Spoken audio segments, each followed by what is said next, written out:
Already 80% రుణమాఫీ అయిపోయింది ఈ రాష్ట్రంలో. అంటే మొట్టమొదటి రాష్ట్రం ఈ దేశంలో తెలంగాణ రాష్ట్రం. రైతులకు ఇస్తున్న రుణమాఫీ 80% చేసినాము అని చెప్పేసి ముఖ్యమంత్రి అంటుండు. ఏకకాలంలో చేసినాం. అది ఈ దేశంలో ఏ రాష్ట్రంగా చేయలేదు. కేవలం కాంగ్రెస్ పార్టీ అధికారంలోకి వచ్చిన క్షణమే ఆ నిర్ణయం తీసుకున్నాం. చాలా పెద్ద ఘనత అదే అని చెప్తున్నాడు ఆయన. అదే ఆశ్వాసపదమైన విషయం. ఎందుకంటే గతంలో దాన్ని సృష్టించిందే దానికి కర్తనే కేసీఆర్ గారు. రుణమాఫీ అని తెచ్చిన పథకమే కేసీఆర్ గారిది కదా. వారు మొదలు పెట్టారు. కానీ మేము ఇలాంటి చారిత్రాత్మకమైన విషయం తీసుకోలేదు. రుణమాఫీ అనేది చాలా సార్లు వైఎస్ రాజశేఖర రెడ్డి చేసిండు గారు. కేసీఆర్ గారు దానికి ఆద్యం పోసి దాన్ని ఇంకా ముందుకు తీసుకెళ్ళి రైతు భరోసా గురించేమో మీరు చెప్పేది. రైతు భరోసా కానివ్వండి, రైతు బంధు కానివ్వండి, దానికి అన్నిటికీ కూడా కేసీఆర్ గారే కారకుడు.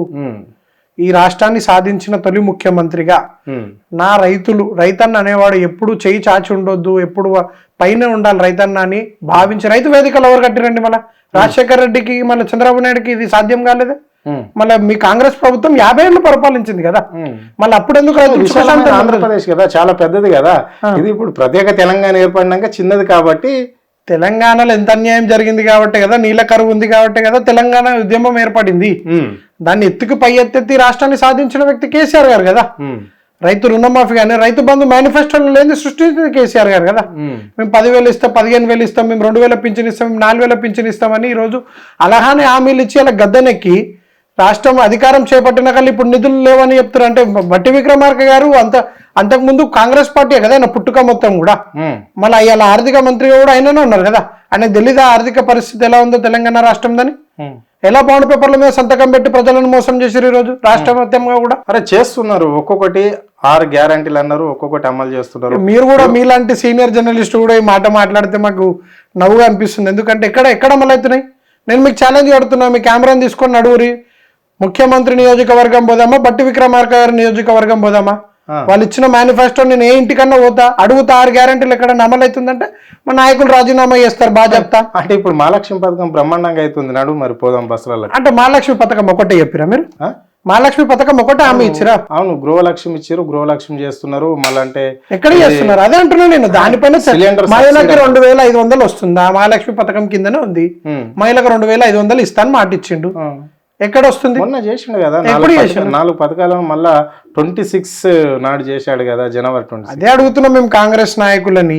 ఎక్కడ 26 తారీఖు వచ్చింది, ఎక్కడ 31 తారీఖు అని చెప్పి మార్చి 31 ఎక్కడ అమలు అవుతున్నాయి? పోదాం రండి కెమెరాలు పట్టుకొని. ఒక బస్సు ఫ్రీయే కాదు, ఇవాళ బస్సు ఫ్రీ కూడా లేపే పరిస్థితిలో రాష్ట్ర ప్రభుత్వం వచ్చింది. బస్సు ఉచితంగా ఇచ్చి వీళ్ళ విజ్ఞాతం ఎలాంటిదంటే బస్సు ఉచితంగా ఇచ్చి ఆర్టీసీ అనేది లాభ పొందుతుంది. అంటే ఏ విధంగా లాభ పొందుతుందో కూడా మన ముఖ్యమంత్రి చెప్పాలి. ఏ మేధావులతో చర్చ పెడతాడో ఏదైనా ఉచితంగా ఇస్తే. ఎందుకంటే ప్రభుత్వం అనేది ఎక్కడ డబ్బులు ఆర్బీఐ నుంచి రావండి. ప్రభుత్వం అనేది నిరంతర కొనసాగేది. ఏదైనా ప్రజల నుంచి పన్ను రూపంలో తీసుకొని దాని అభివృద్ధి వైపు కొంచెం సంక్షేమ వైపు 2 నడపాలి. అసలు ఈ దేశానికి పుట్టిన చీడపురుగే కాంగ్రెస్ పార్టీ. ఉచితాలు అనేది తెచ్చింది ఏదైతే మన సుప్రీంకోర్టు కూడా మనం చూసినాం. ఏది కూడా సోమరపోతులను చేయొద్దని. ఈ దేశానికి కేసీఆర్ గారికి కాంగ్రెస్ పార్టీకి ఉన్న తేడా 2. 10 ఏళ్ళు మేము అధికారంలో ఉన్నప్పుడు అభివృద్ధి ఎలా జరిగింది, మళ్ళీ 40-50 సంవత్సరాలు పాలించిన కాంగ్రెస్ ఈరోజు దేశం ఈ దృష్టికి ఉందంటే కారణం ఎవరు? 9.5 సంవత్సరాలు ప్రత్యేక తెలంగాణ రాష్ట్రం ఏర్పడినాక తొలి ముఖ్యమంత్రి కేసీఆర్ అయితే ఎలాంటి అభివృద్ధి చేయలేడు ఈ రాష్ట్రంలో. కేవలం మేము 10 నెలల్లో అప్పుడు వాళ్ళు విజయోత్సవ సభలు ఏర్పాటు చేసుకోవడం అనేది జరిగింది. కాంగ్రెస్లో పలుమార్లు అన్నాడు కదా ముఖ్యమంత్రి, 1 ఇయర్లోనే అంతకంటే ఎక్కువ అభివృద్ధి చేసినామని. మీరు చెప్పారు ఒకటి, ఎన్నికల మేనిఫెస్టోలో లేనిది అనేక హామీలను కేసీఆర్ ప్రజలకు అందించాడు. హామీలు ఇవ్వని కూడా పథకాలను ఇంప్లిమెంట్ చేశాడు ఈ రాష్ట్రంలో అని చెప్పారు. ఆయన కూడా చేసిండు కదా రేవంత్ రెడ్డి. హైడ్రా అనేది లేదు కదా, ఎన్నికల మేనిఫెస్టోలో లేదు కదా. అదే అంటున్నానండి, ఇలాంటి చారిత్రక విషయాలు అవి చారిత్రక విషయాలు అనమాట. ముఖ్యమంత్రి చారిత్రక విషయం అంటే కూల్చడం, నిర్మించదగ్గం కాదు. కేసీఆర్ కి ఈ ముఖ్యమంత్రికి పోలిక లేదండి. ఆయన ఆకాశంలో ఉన్న వ్యక్తి అయితేనే భూమి మీద ఆలోచించే వ్యక్తి.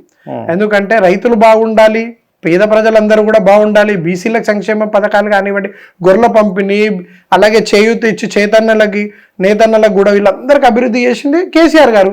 ఈరోజు కులగణనాన్ని ముంగటేసుకొని దానికి 1-2 సార్లు సమీక్షలు పెట్టడం అనేది ఇది ప్రభుత్వం ఒక వైఫల్యం. ఎందుకంటే ప్రభుత్వం నడిపే చాతగాని దద్దమ్మలు వాళ్ళు, చిల్లర నాయకులు కాంగ్రెస్ లో ఉన్న వాళ్ళంతా కూడా.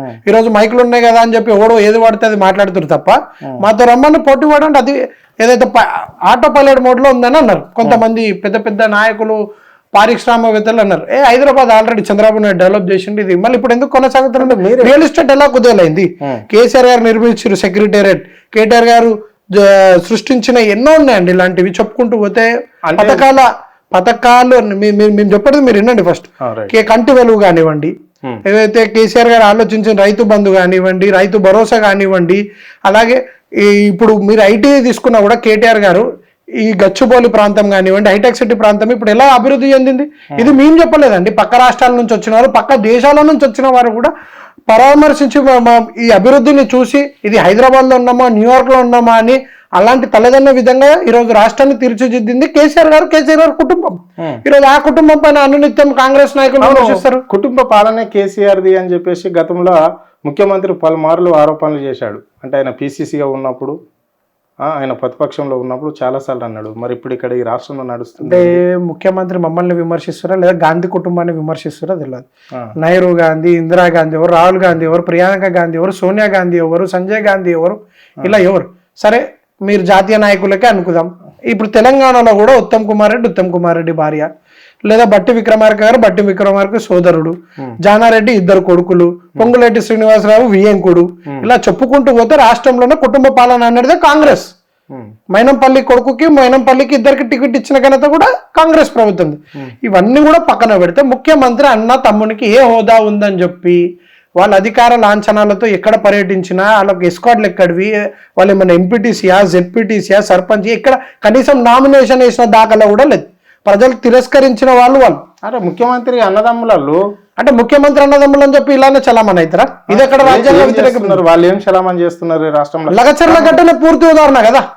రైతుల భూములు గుంజుకొని రియల్ ఎస్టేట్ వ్యాపారం అల్లుడికేమో ఫార్మాసిటీ కంపెనీ పెడతా అని చెప్పి ఈ రోజు మేము ప్రశ్నించినాం కాబట్టి వెనక్కి తగ్గిరు మన కేటీఆర్ గారు పెడితే లక్షలాది ప్రజలు చైతన్యవంతులై ఆ సభకు వచ్చిరు మాకు ఈ తెలంగాణ రాష్ట్రానికి భవిష్యత్తు మీరే మాకు మళ్ళీ కేసీఆర్ గారే ముఖ్యమంత్రి కావాలి భవిష్యత్ యువ నాయకులుగా కూడా కేటీఆర్ గారు ఆ రోజు పర్యటన చేస్తే స్వచ్ఛందంగా ప్రజలు వచ్చారు కదా మేము ఎవరికో బీరు బాటిల్ ఇచ్చి మీలా మేము తొలకొచ్చిన వ్యక్తులు కాదు కదా మీరు లగచర్ల విషయము తీశారు కాబట్టి అడగవలసి వస్తుంది అంటే అడుగున అడ్డుపడేది బీఆర్ఎస్ నాయకులే బీఆర్ఎస్ నేతలే దాని వెంట కేటీఆర్ ఉండే చేయిస్తున్నాడు అంటే ఇక్కడ ఈ రాష్ట్రంలో ఏ కంపెనీ రాకుండా అడ్డుపడుతున్నాడే కేటీఆర్ అనుచరులు బీఆర్ఎస్ నాయకులు అని చెప్పేసి ముఖ్యమంత్రి చాలా సార్లు చెప్పడం అనేది జరిగింది దీన్ని ఎట్లా చూస్తారు ఈ లగచర్ల కూడా అందరు మద్దతు చేశారు కొంతమంది బీఆర్ఎస్ కి సంబంధించిన వాళ్ళే అక్కడ మాజీ ఎమ్మెల్యే అనుచరులు కేటీఆర్ చెప్పిన వాళ్ళు మాత్రమే లేదంటే ఇది పూర్తిగా అవాస్తవం ఎందుకంటే అక్కడ గెలిపించింది ఎవరు ఈ రాష్ట్రానికి అయినా ముఖ్యమంత్రి అక్కడ ఫస్ట్ ఎక్కువ ఎమ్మెల్యే ఆ లగచర్ల ప్రజలు కానీ చుట్టుపక్కల ఉన్న వాళ్ళందరూ కూడా మాకు వ్యతిరేకంగానే కదా రేవంత్ రెడ్డి గారిని గెలిపించింది అక్కడ వచ్చింది అంతా రైతులు రైతు పిల్లలు రైతు బాధితులు ఆడబిడ్డలు మీరు కావాలంటే సర్వే చేయండి ఎక్కడున్నారు అక్కడ బీఆర్ఎస్ కార్యకర్తలు ఎక్కడున్నారు బీఆర్ఎస్ కార్యకర్తలు కేవలం వాళ్ళకి ఎందుకంటే అక్కడ మీరు ఇప్పుడు పట్నం నరేందర్ రెడ్డి గారు విషయం తీశారు ప్రజానాయకుడు అంటే ఏంది ప్రజలకు ధైర్యం చెప్పే వ్యక్తి అలాంటి వ్యక్తి ప్రజల చెంత పోకపోతే ఇంకెక్కడ ప్రజానాయకుడు అవుతాడు ఖచ్చితంగా ఎమ్మెల్యే అక్కడ రేవంత్ రెడ్డి కాబట్టి ఆయనకి ప్రతిపక్ష హోదాలో ఉన్నాం ఇప్పుడు మేము కాబట్టి ఖచ్చితంగా ప్రశ్నించాలి ప్రజల చెంతకు ధైర్యం చెప్పేవాడు నాయకుడు అవుతాడు